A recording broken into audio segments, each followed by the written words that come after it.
Pemirsa Cahaya Batin, pintu gerbang kesadaran bangsa Nusantara. Lanjutkan lagi kita diskusi tentang bagaimana sih fase hidup berkesenian di situasi zaman peradaban di tahun 2024. Kalau tadi senior saya, guru saya, Bung Setioko, di tahun 80 sampai ke 2024 sudah hampir 44 tahun situasi berkesenian di Indonesia. Nah, Surabaya ternyata tidak semakin meningkat. Karena apa? Kebudayaan dan kesenian bergantung kepada ruang kebijakan dari pemerintah yang atensi atau tidak perhatian, atau hanya sekedar seniman menjadi sebuah objek yang untuk dijadikan alat campaigns pada waktu situasi pemilihan kepala daerah.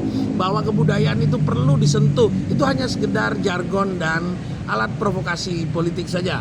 Tapi kenyataannya seniman di angkatan 80 sampai yang sekarang ini terjadi perubahan daya, ruang berpikir, terjadi perubahan ruang berapresiasi, bahkan tempat untuk menyampaikan pesan-pesan kesenian pun akhirnya berubah menjadi hanya menyampaikan pesan-pesan keuangan. Pak Sarko, saya langsung aja nih. Iya.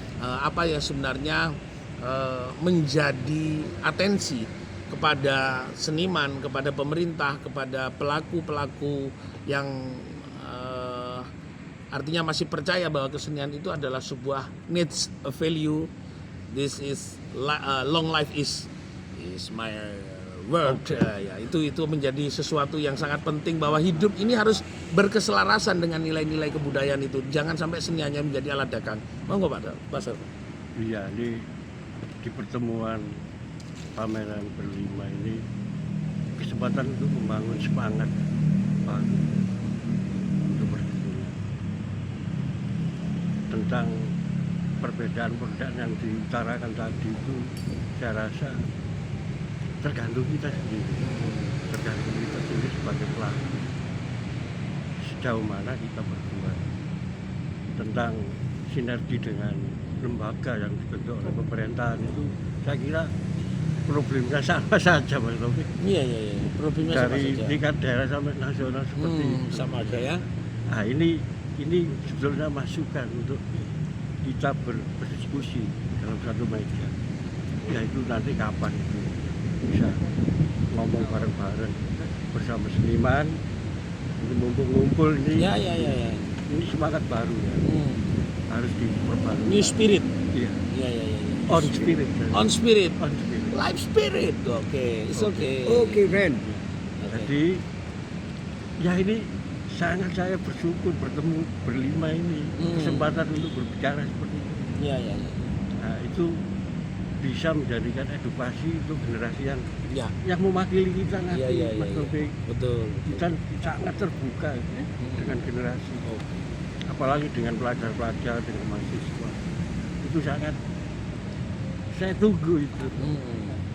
Bisa ngomong bebas, bisa tanya jawab seperti itu. Antara lain itu. Jadi saya sangat bersyukur dengan pameran teman-teman berlima ini, sangat bersyukur sekali untuk membangun semangat baru. Oke. Ketika dibaca seperti itu oleh publik. Maaf ini, publik kan punya pendapat yang lain kan? Oh, pendapat itu selalu lain, apalagi pendapatan. Betul. Pasti lain. Ya. Oke. Untuk yang pendapatan dan pendapat lain, silakan Om. Apa sebenarnya yang saya Pak Dadi. gak usah ditanyain, saya sering tidur di Unipa dan diobrak-obrak sama dia mesti gini. Hei, siapa yang turu katangi jam itu? Nah, Pak Riyadi, ini adalah senior saya di Unipa. Monggo Pak Riyadi. Oke, terima kasih Mas Taufik. Selamat malam juga saya sampaikan bahwa kita ketemu di sini itu merupakan suatu anugerah tersendiri, di mana saya sendiri sebagai seorang pendidik, notabene seorang pendidik, dan sekaligus juga saya itu masih rindu, dan kerinduan itulah maka kami ketemu, terutama saya ketemu dengan Pak Amdo dan teman-teman lainnya itu untuk bersama-sama mengadakan pameran ini, merupakan suatu anugerah dan semangat baru, di mana kami sendiri sudah bertahun-tahun tidur nyenyak larut dengan kependidikan, karena ini tadi saya sampaikan bahwa dunia saya itu selama ini kan di pendidikan, sehingga kelarutan itu sendiri merupakan bagian kenyenyaan tidur saya, walaupun sejenak ya. Tapi begitu Nggak kerasa sejenak 44 tahun ya? ya, ini Iya, iya. bagi saya sejenak, Iya, iya, iya. hanya mimpi sekejap, tapi tidak terasa. Rambut bahwa- putih semua. Rambut putih semua. Dan sekaligus pupuk ini. Nah, itulah apa yang seperti dikatakan oleh Pak Amdo itu. Ya, mengenai dunia kesenian itu memang sejak awal, sejak kecil saya itu melekat di dunia seni.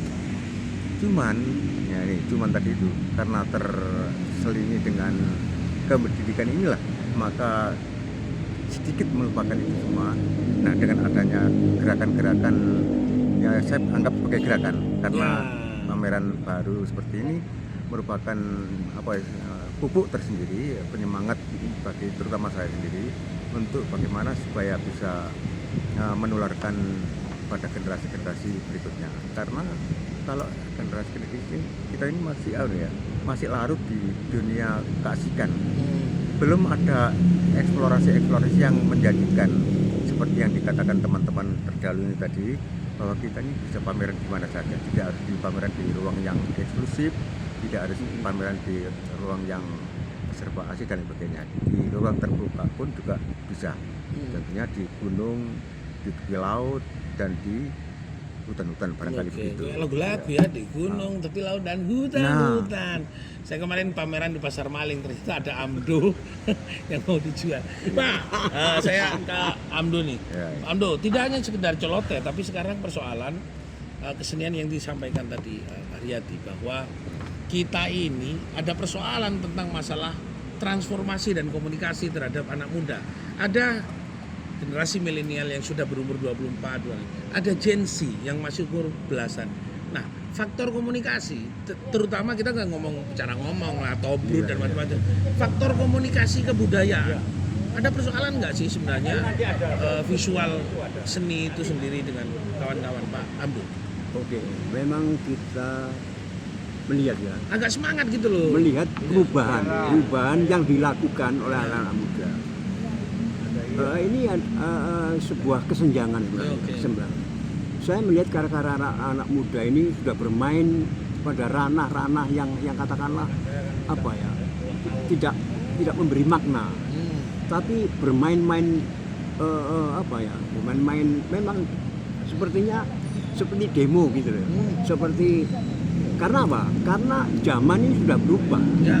Misalnya salah satu contoh perubahan yang tampak ya, memang mulai dari barang-barang pecah belah, pakaian yang memang semuanya dari luar, sehingga paling tidak memengaruhi habit mereka. Ya. Sehingga dalam berkekaryaan pun ya begitu, ya identik dengan perubahan itu.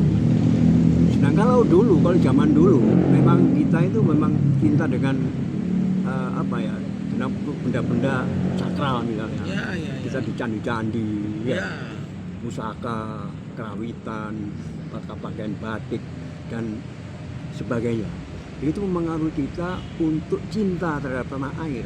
Karena orang-orang dulu memiliki kara-kara yang sakral, Ya. kara-kara yang punya muatan, punya makna, yang pengertiannya itu sangat dalam sekali. Oke. Berbeda dengan anak-anak. Cuman perbedaan itu saya tidak melarang, saya tidak menisbikan perbedaan itu. Memang sebuah keniscayaan harus memangnya.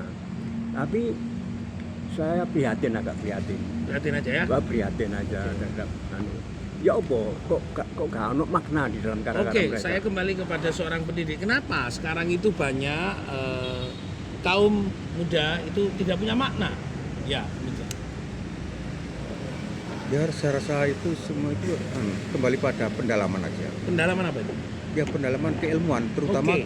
keilmuan seni, di mana anak-anak itu kadang-kadang larut di dunia teoritisnya, tidak mau bereksplorasi di langsung pada katakanlah kalau melukis di kanvas, kalau bermusik nyanyi di panggung dan sebagainya.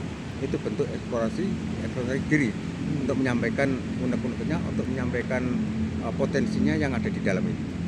Nah, begitu pula pemahaman itulah yang mestinya harus berkolaborasi dengan yang senior-senior.